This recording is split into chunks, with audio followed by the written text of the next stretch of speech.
Assalamualaikum warahmatullahi wabarakatuh. Baiklah, sebelumnya perkenalkan nama saya Natasha Audiana Putri dengan NIM C1C0267. Di sini saya membuat tugas kuliah dan tugas video dengan mata kuliah akuntansi syariah dengan dosen pengampu Dr. Wimi Eka Putra, SEMSI, CIQNRCSRS, yang berjudul tentang akad ijarah. Selanjutnya kita masuk pada materinya. Yang pertama itu adalah pengertian akad ijarah. Secara bahasa, ijarah berarti al-ajaru, yaitu imbalan atau upah terhadap suatu pekerjaan. Dalam bentuk lain, kata ijarah juga dikatakan sebagai nama al-ijarah yang berarti upah atau sewa. Selain itu, arti kebahasaan dari al-ajaru bias disebut juga dengan al-iwal dulu.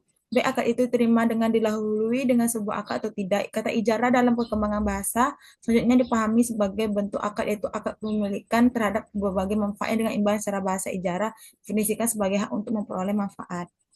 Selanjutnya jenis-jenis akad ijarah. Yang pertama yaitu adalah ijarah dalam perbankan, kedengaran dengan operasional leasing, yaitu kontrak sewa antara pihak yang menyewakan dengan pihak menyewa, di mana pihak penyewa harus membayar sewa sesuai dengan perjanjian dan pada saat jatuh tempo aset yang disewa harus dikembalikan pada pihak yang menyewakan. Kedua, ijarah mutahiyah bitamlik adalah perjanjian sewa antara pemilik aset tetap dan penyewa. Atas barang yang disewakan, penyewa mendapatkan hak opsi untuk membeli objek sewa pada masa sewa berakhir. Maksudnya itu adalah dasar syariah. Pertama adalah Al-Quran dapat dalam surah Al-Talaq, yaitu jika mereka menyusun anak-anakmu untukmu, maka berikanlah mereka upahnya. Yang kedua itu adalah As-Sunnah, berikanlah upah pekerja sebelum keringatnya kering, dari Haibu Ibnu Majah dari Abu Umar, dan barang siapa meminta untuk menjadi buruh, beritahukanlah upahnya. Abu Hurairah Abdul Razak dari Abu Hurairah. Ketiga telah ijma. Umat Islam pada masa sahabat telah berijma bahwa ijarah diperbolehkan sebab bermanfaat bagi manusia, diriwayatkan oleh Ahmad Abdul Daud dan Nasai dan Sa'id Ibnu Abi Waqash. Itu adalah perlakuan akuntansi PSAK ED 107. PSAK 107 adalah standar akuntansi keuangan syariah yang mengatur tentang akuntansi ijarah. Ijarah adalah akad sewa dan dalam syariah di mana pemilik aset memberikan hak kepada penyewa untuk menggunakan aset tersebut selama jangka waktu tertentu dengan pembayaran sewa.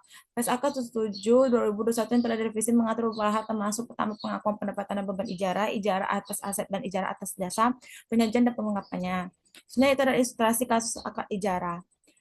Implementasinya akad ijarah dalam penyewaan ruko untuk usaha batik. Pak Budi memiliki sebuah ruko yang terletak di lokasi strategis dekat dengan pusat kota pembelanjaan. Ruko tersebut saat ini kosong dan Pak Budi berencana untuk menyewakannya sebagai sumber pendapatan pasif. Setelah melakukan beberapa promosi, Ibu Siti tertarik untuk menyewa ruko tersebut untuk membuka usaha butik pakaian muslimah.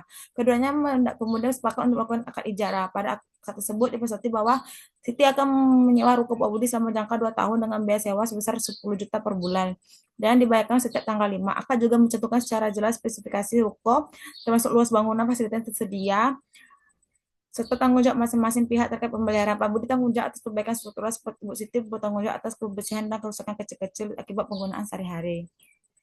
Setelah akad ditandatangani, Ibu Siti mulai menempati ruko tersebut dan membayar sewa sesuai dengan kesepakatan. Selama masa sewa berjalan, terjadi kebocoran pada atap ruko akibat hujan deras. Bu Siti kemudian menghubungi Pak Budi untuk memberitahu tersebut. Sesuai dengan akad ijarah yang telah disepakati, Pak Budi segera menindaklanjuti laporan tersebut dan melakukan perbaikan atap ruko agar aktivitas Ibu Siti tidak terganggu. Kasus ini menggambarkan implementasi akad ijarah dan praktik sehari-hari di mana pemilik aset Pak Budi menyewakan manfaat asetnya kepada Bu Siti dalam jangka waktu tertentu dengan imbalan biaya sewa serta adanya pembagian tanggung jawab terkait pemeliharaan aset sesuai dengan kesepakatan dalam akad. Sekian, terima kasih. Baiklah, itu materi saya. Saya mohon maaf jika ada kesalahan. Saya tutupi dengan wabillahi taufiq wal hidayah. Wassalamualaikum warahmatullahi wabarakatuh.